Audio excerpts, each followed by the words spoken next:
بسم اللہ الرحمن الرحیم۔ شروع اللہ پاک کے بابرکت نام سے جو بڑا مہربان نہایت رحم کرنے والا ہے۔ ایم کے این سپیکس کے معزز خواتین و حضرات، السلام علیکم۔ محترم ناظرین گرامی، عالم برزخ کون سا عالم ہے اور کہاں ہے؟ دنیا اور آخرت کے درمیان قرار پانے والے اس عالم کو ثابت کرنے کی کیا دلیل ہے؟ کیا برزخ سب کے لیے ہے یا خاص گروہ کے لیے ہے؟ اس سلسلے میں یہ تمام سوالات موجود ہیں قرآن مجید اور حدیث میں۔ ان کی طرف اشارہ ہوا ہے۔ اس کتاب کے لحاظ سے ہم ان کے جوابات پیش کرتے ہیں۔ لفظ برزخ لغوی لحاظ سے دو چیزوں کے درمیان حائل چیز کو کہا جاتا ہے۔ اس کے بعد ہر دو چیز کے درمیان حائل ہونے والی چیز کو برزخ کہا جانے لگا۔ اسی وجہ سے دنیا اور آخرت کے درمیان قرار پانے والے عالم کو برزخ کہا جاتا ہے۔ اس عالم کو کبھی عالم قبر یا عالم ارواح بھی کہا جاتا ہے۔ اس پر قرآن کریم کی بہت سی آیات دلالت کرتی ہیں، جن میں سے بعض اس معنی میں ظاہر ہیں اور بعض واضح طور پر دلالت کرتی ہیں۔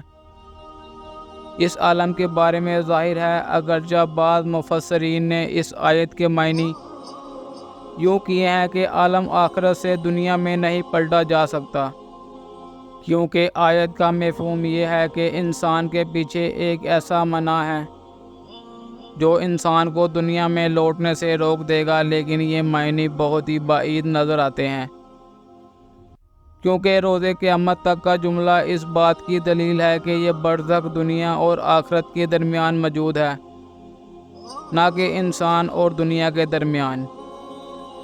جن آیات سے واضح طور پر عالم برزخ کا اثبات ہے وہ شہداء کی حیات کے بارے میں ہے، جیسا کہ ارشاد ہے۔ اس کا ترجمہ یہ ہے: اور خبردار راہ خدا میں قتل ہونے والوں کو مردہ خیال نہ کرنا، وہ زندہ ہیں اور اپنے پروردگار کے یہاں رزق پا رہے ہیں۔ یہاں آپ صلی اللہ علیہ وسلم سے خطاب ہوا ہے، لیکن سورۃ بقرہ آیت نمبر 152 میں تمام مومنوں سے خطاب ہوا ہے، جس کا ترجمہ یہ ہے: اور جو لوگ راہ خدا میں قتل ہو جاتے ہیں انہیں مردہ نہ کہو، بلکہ وہ زندہ ہیں، لیکن تمہیں ان کی زندگی کا شعور نہیں ہے۔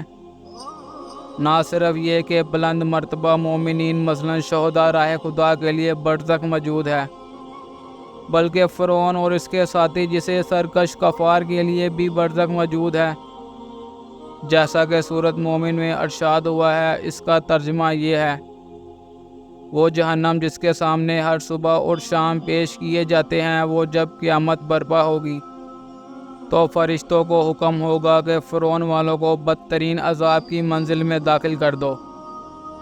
اس بنا پر عالم برزخ کے موجود ہونے پر تو کوئی بحث نہیں ہے، لیکن اہم بات یہ ہے کہ وہاں کی زندگی کیسی ہے۔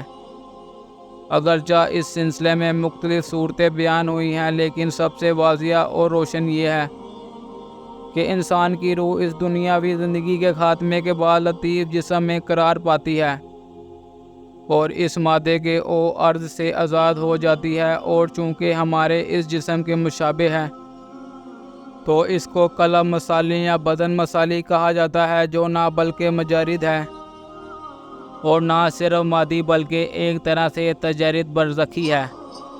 بعض محققین نے روح کی اس حالت کو خواب سے تشبیہ دی ہے۔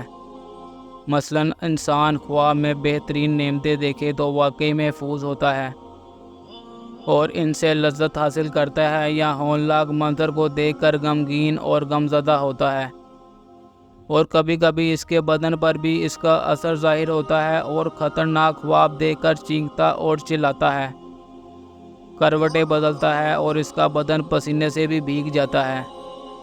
یہاں تک کہ بعض لوگوں کا عقیدہ ہے کہ عالم خواب میں انسان کی روح بدن مثالی کے ساتھ فعالیت کرتی ہے، بلکہ اس کے علاوہ بھی طاقتور روح بیداری کی حالت میں یہی تجرد برزخی حاصل کر لیتی ہے، یعنی جسم سے جدا ہو کر بدن مثالی میں اپنی مرضی کے مطابق یا مقناطیسی خواب کے ذریعے دنیا کی سیر کر لیتی ہے اور دنیا کے مختلف مسائل سے باخبر ہو جاتی ہے۔ بلکہ بعض حضرات اس بات کی وضاحت کرتے ہیں کہ ہر انسان کے بدن میں ایک مثالی بدن ہوتا ہے، لیکن موت کے وقت اور برزخی زندگی کے آغاز میں الگ ہو جاتا ہے اور کبھی اسی مادی دنیا میں بھی جدا ہونے کا امکان ہوتا ہے۔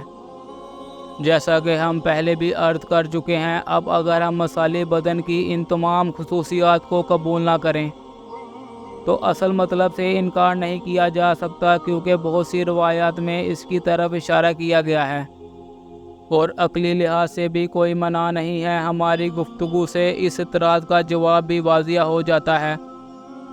جیسا کہ بعض لوگ کہتے ہیں، بدن مثالی کا قائل ہونا گویا تناسخ کا قائل ہونا، کیونکہ تناسخ بھی اس کے علاوہ کوئی چیز نہیں ہے کہ ایک روح مختلف بدن میں منتقل ہوتی رہے۔ اس اعتراض کا جواب شیخ بہائی نے واضح طور پر پیش کیا ہے۔ شیخ بہائی فرماتے ہیں، جس تناسخ کے باطل ہونے پر تمام مسلمانوں کا اتفاق ہے، اس سے مراد یہ ہے کہ انسان کی روح جسم سے نکلنے کے بعد اس دنیا میں کسی دوسرے بدن میں منتقل ہو جائے، لیکن قیامت تک کے لیے عالم برزخ میں روح کا مثالی بدن میں بدل جانا، جو پھر خدا کے حکم سے اسی پہلے بدن میں منتقل ہونا، اس کا تناسخ سے کوئی تعلق نہیں ہے۔ اور اگر ہم شدت کے ساتھ تناسخ کا انکار کرتے ہیں اور تناسخ کے قائل افراد کو کافر جانتے ہیں، تو اس کی وجہ یہی ہے کہ یہ لوگ ارواح کے ازالی مانتے ہیں اور قائل ہیں کہ یہی روح کا ایک بدن سے دوسرے بدن میں منتقل ہوتی رہتی ہے، جس کی بنا پر روز قیامت محض جسمانی کا انکار کرتے ہیں۔ جس طرح سے بعض لوگ کہتے ہیں کہ بدن مثالی ایسی مادی بدن کے اندر ہوتا ہے، تو پھر تناسخ کا جواب روشن تر ہو جاتا ہے، کیونکہ روح اپنے بدن سے دوسرے بدن میں منتقل نہیں ہوتی، بلکہ بدن کے ایک حصے سے جدا ہو کر دوسرے حصے کے ساتھ عالم برزخ میں زندگی بسر کرتی ہے۔ محترم عزیز دوستو، اللہ پاک ہم سب کو قبر کے عذاب سے اور ہماری آخرت کی منزلوں کو آسان فرمائے، آمین ثم آمین۔ محترم ناظرین گرامی، اب تک کے لیے اتنا ہی۔ امید کرتا ہوں آپ سب کو آج کی یہ ویڈیو اچھی لگی ہوگی۔ مزید اچھی ویڈیوز دیکھنے کے لیے میرے چینل کو لائک، سبسکرائب اور بیل آئیکن کو پریس کرنا مت بھولیے گا۔ اس کے ساتھ ہی اجازت چاہوں گا۔ اللہ حافظ۔